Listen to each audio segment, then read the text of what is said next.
আসসালামু আলাইকুম। ইয়ার পিজন লফটের পক্ষ থেকে আপনাদের স্বাগতম। আজকে বিষয় হলো কবুতরের পাক বাঁধা নিয়ে।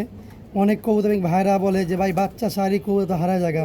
নতুন কবুতর প্রেমিক ভাইরা যারা আছেন তারা কি করবেন, অনেক সময় খাঁচা ভিতরে ওই দেন, দেওয়ার পরে 4টা বাচ্চা ছাড়লেন, দেখা গেলো 2টা বাচ্চা হারা গেলো, 2টা রইল।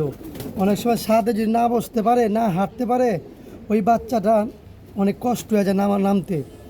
হ্যাঁ, এই জন্য কী করি আমরা, একটা করে পাক বাইন্দা দিই সুতা দিয়া।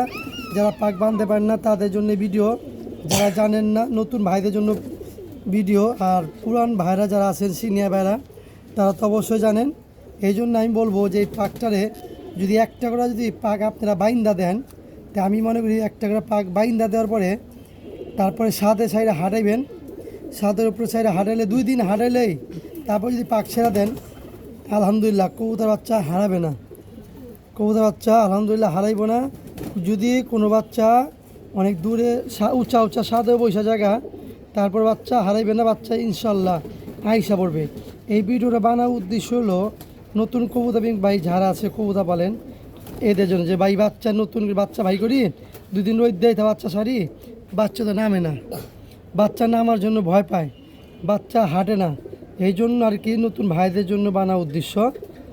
আমার ভিডিও যদি আপনাদের ভালো লাগে, অবশ্যই আপনারা লাইক কমেন্ট দিবেন বেশি।